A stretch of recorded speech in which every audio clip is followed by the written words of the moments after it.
ओम शांति। आज सुनते हैं 14 दिसंबर 87 के अव्यक्त बाप दादा के मधुर महावाक्य।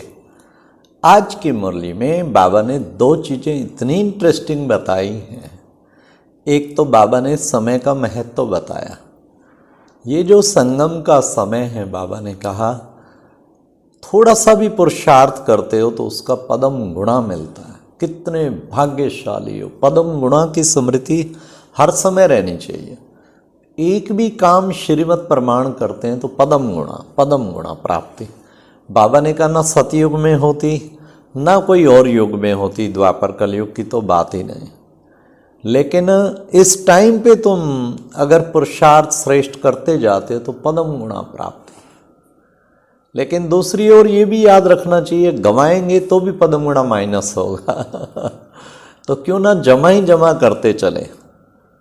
फिर बाबा ने अच्छा चलो कुछ गलती हो भी गई कभी, बाबा ने उसका तरीका बताया। खाली मेरे से गलती हुई बाबा इससे नहीं होगा, दिल की महसूसता ही माफ़ी है। बाबा ने कहा फिर माफ़ हो जाता है अगर दिल से महसूस करें। तो एक तो हम हर समय स्मृति में रखें कि हम पदम गुणा भाग्य बनाते जा रहे हैं, और कुछ भी भूल हो जाए तो बाबा को दिल से माफ़ी मांग के दूर कर देना। तो अब सुनते हैं 14 दिसंबर 87 की मुरली। 4 क्वेश्चन है। नंबर 1, ब्राह्मण जीवन की कौन सी 3 विशेषताएं आवश्यक हैं? नंबर 2, इस वरदानी समय को क्या वरदान है? नंबर 3, बाप कौन सी ऑफर स्वयं करते हैं? लास्ट, माफ़ी लेने की विधि क्या है? तो आओ सुनते हैं 14 दिसंबर 87 की मुरली। मुरली का टाइटल है संगम युगी ब्राह्मण जीवन की 3 विशेषताएं। आज बाप दादा अपने सर्व सदा साथ रहने वाले, सदा सहयोगी बन, सेवा के साथी बन, सेवा करने वाले और साथ चलने वाले श्रेष्ठ बच्चों को देख हर्षित हो रहे हैं। साथ रहने वाले अर्थात सहज स्वतः योगी आत्माएं, सदा सेवा में सहयोगी साथी बन चलने वाले अर्थात ज्ञानी तु आत्माएं, सच्चे सेवाधारी, साथ चलने वाले अर्थात समान और संपन्न कर्मातीत आत्माएं। बाप दादा सभी बच्चों में 3 विशेषताओं को देख रहे हैं कि तीनों बातों में कहाँ तक संपूर्ण बने हैं। संगम युग के श्रेष्ठ ब्राह्मण जीवन की ये 3 विशेषताएं बहुत ही आवश्यक। वो कौन सी? योगी तु आत्मा, फिर ज्ञानी तु आत्मा, फिर और बाप समान कर्मातीत आत्मा। इन तीनों में से अगर एक भी विशेषता में कमी है तो ब्राह्मण जीवन की विशेषताओं के अनुभवी ना बनना अर्थात संपूर्ण ब्राह्मण जीवन का सुख व प्राप्तियों से वंचित रहना है। क्योंकि बाप दादा सभी बच्चों को संपूर्ण वरदान देते हैं। ऐसे नहीं कि यथाशक्ति योगी भाव व यथाशक्ति ज्ञानी तो आत्मा भाव, ऐसा वरदान नहीं देते हैं।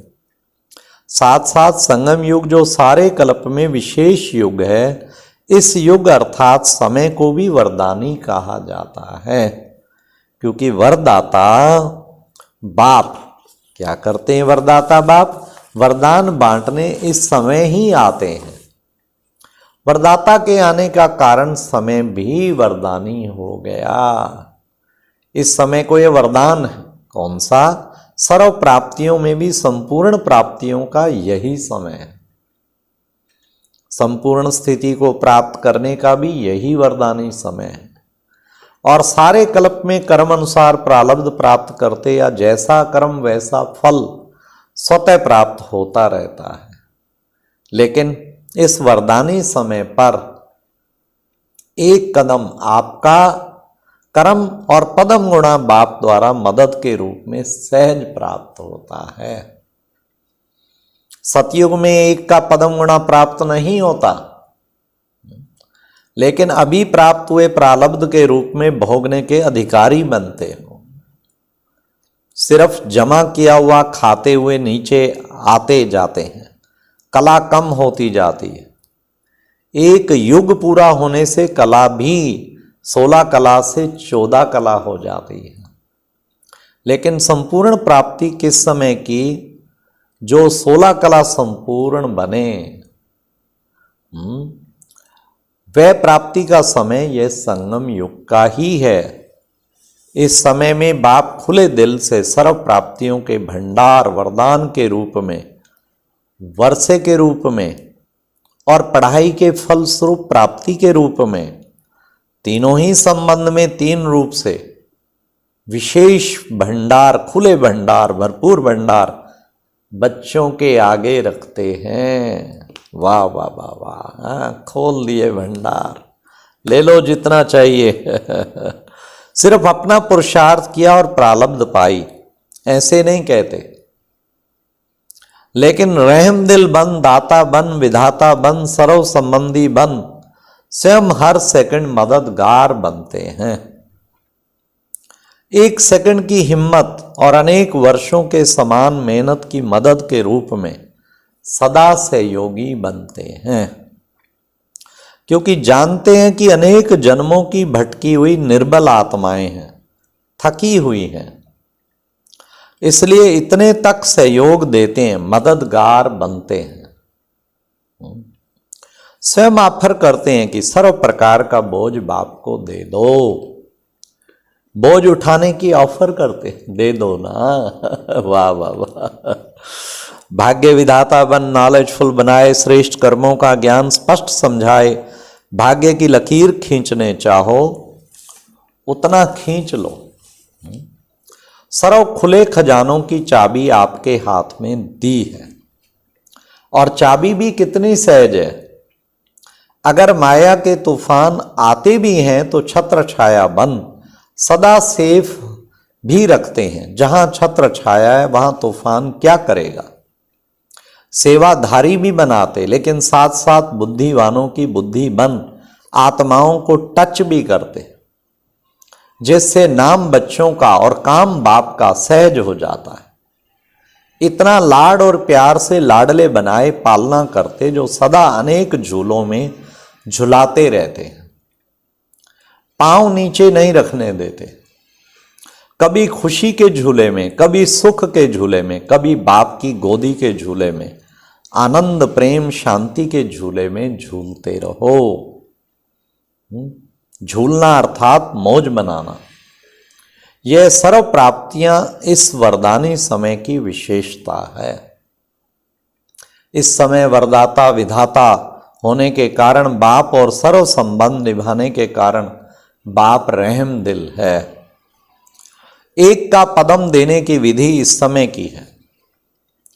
अंत में हिसाब किताब चुकतू करने वाले अपने साथी से काम लेंगे। साथी कौन है जानते हो ना? फिर यह एक का पदम गुणा का हिसाब समाप्त हो जाएगा। अभी रहम दिल है, फिर हिसाब किताब शुरू होगा। इस समय तो माफ भी कर देते हैं, कड़ी भूल को भी माफ कर और ही मददगार बन आगे बढ़ाते रहते हैं। सिर्फ दिल से महसूस करना अर्थात माफ होना। जैसे दुनिया वाले माफी लेते हैं, यहां उसी रीति से माफी नहीं लेनी होती। महसूसता की विधि ही माफी। तो दिल से महसूस करना किसके कहने से या समय पर चलाने के लक्ष्य से यह माफी मंजूर नहीं होती है। कई बच्चे चतुर भी होते हैं, वातावरण देखते हैं तो कहते हैं अभी तो महसूस कर लो, माफी ले लो, आगे देखेंगे। लेकिन बाप भी नॉलेजफुल है, जानते हैं, फिर मुस्कुराते छोड़ देते हैं। लेकिन माफी मंजूर नहीं करते हैं। बिना विधि के सिद्धि तो नहीं मिलेगी ना। विधि एक कदम की ओर, सिद्धि पदम कदम जितनी होगी। लेकिन एक कदम की विधि तो यथार्थ हो ना। इस समय की विशेषता कितनी है, वह वरदानी समय कैसे है। ये सुनाया। वरदानी समय पर भी वरदान नहीं लेंगे तो और किस समय लेंगे। समय समाप्त हुआ और समय प्रमाण, ये समय की विशेषताएं भी सब समाप्त हो जाएंगी। इसलिए जो करना है, जो लेना है, जो बोलना है, वह अब वरदान के रूप में बाप की मदद के समय में कर लो, बना लो। फिर यह डायमंड चांस मिल नहीं सकता। समय की विशेषताएं तो सुनी, समय की विशेषताओं के आधार पर ब्राह्मण जीवन की जो 3 विशेषताएं बताई, इन तीनों में संपूर्ण बनो। आप लोगों का विशेष स्लोगन भी यही, योगी बनो, पवित्र बनो, ज्ञानी बनो, कर्मातीत बनो। जब साथ चलना ही है तो सदा साथ रहने वाले ही साथ चलेंगे। जो साथ नहीं रहते वे साथ चलेंगे कैसे। समय पर तैयार ही नहीं होंगे साथ चलने के लिए, क्योंकि बाप समान बनना अर्थात तैयार होना है। समानता ही हाथ और साथ है, नहीं तो क्या होगा। आगे वालों को देखते पीछे पीछे आते रहे तो यह साथी नहीं हुए। साथी तो साथ चलेंगे। बहुत काल का साथ रहना, साथी बन सहयोगी बनना, यह बहुत काल का संस्कार ही साथी बनाए साथ ले जाएगा। अभी भी साथ नहीं रहते, इससे सिद्ध है कि दूर रहते हैं। तो दूर रहने का संस्कार साथ चलने के समय भी दूरी का अनुभव कराएगा। इसलिए अभी से तीनों विशेषताएं चेक करो। सदा साथ रहो, सदा बाप के साथी बन सेवा करो। करावनहार बाप, निमित्त करनहार मैं हूं, तो कभी भी सेवा हलचल में नहीं लाएगी। जहां अकेले हो तो मैपन में आते हो, फिर माया बिल्ली म्याऊं म्याऊं करती है। आप मैं करते, वह कहती मैं आऊं मैं आऊं। माया को बिल्ली कहते हो ना, तो साथी बन सेवा करो। कर्मातीत बनने की भी परिभाषा बड़ी हुई है, वे फिर सुनाएंगे। आज सिर्फ ये 3 बातें चेक करना और समय की विशेषताओं का लाभ कहां तक प्राप्त किया है, क्योंकि समय का महत्व जानना अर्थात महान बनना। स्वयं को जानना, बाप को जानना जितना यह महत्व का है, वैसे समय को भी जानना आवश्यक है। तो समझा क्या करना है। बाप दादा बैठ रिजल्ट सुनावे, इससे पहले अपने रिजल्ट अपने आप निकालो, क्योंकि बाप दादा ने रिजल्ट अनाउंस कर ली तो रिजल्ट को सुन सोचेंगी अब तो अनाउंस हो गया, अब क्या करेंगे, अब जो हूं जैसे हूं ठीक हूं। इसलिए फिर भी बाप दादा कहते चेक करो, ये चेक करो। ये इनडायरेक्ट रिजल्ट सुना रहे हैं, क्योंकि पहले से कहा हुआ है ना कि रिजल्ट सुनाएंगे, और समय भी दिया हुआ है। कभी 6 मास, कभी 1 वर्ष दिया। फिर यह भी सोचते हैं कि 6 मास तो पूरे हो गए, कुछ सुनाया नहीं। लेकिन बताया ना कि अभी फिर भी कुछ समय रहम दिल का है, वरदान का है। अभी चित्रगुप्त गुप्त है, फिर प्रत्यक्ष होगा। इसलिए फिर भी बाप को रहम आता है, चलो 1 साल और दे दो, फिर भी बच्चे हैं। बाप चाहे तो क्या नहीं कर सकता। वाह वाह वाह। सबकी एक एक बात अनाउंस कर सकते हैं। ओ बाबा, कई भोलानाथ समझते हैं ना, कई बच्चे अभी भी बाप को भोला बनाते रहते हैं। भोलानाथ तो है लेकिन महाकाल भी है। भोला भी है तो बम्ब का गोला भी है। अभी वह रूप बच्चों के आगे नहीं दिखाते हैं, नहीं तो सामने खड़े नहीं हो सकेंगे। ओ इसलिए जानते हुए भी भोलानाथ बनते हैं, अनजान भी बन जाते हैं। लेकिन किस लिए? बच्चों को संपूर्ण बनाने के लिए। समझा? बाप दादा ये सब नज़ारे देख मुस्कुराते रहते हैं, क्या क्या खेल करते रहते हैं, सब देखते रहते हैं। इसलिए ब्राह्मण जीवन की विशेषताओं को स्वयं में चेक करो और स्वयं को संपन्न बनाओ। अच्छा, चारों ओर के सर्व योगी तू आत्मा, ज्ञानी तू आत्मा, बाप समान कर्मातीत श्रेष्ठ आत्माओं को सदा स्वयं के समय के महत्व को जान महान बनने वाली महान आत्माओं को, सदा बाप के सर्व संबंधों को प्राप्ति का लाभ लेने वाले समझदार, विशाल बुद्धि, स्वच्छ बुद्धि, सदा पावन बच्चों को बाप दादा का याद, प्यार और नमस्ते। ये एक प्रेरणादायक वीडियो है, जरूर देखें, कोई भी मिस ना करे।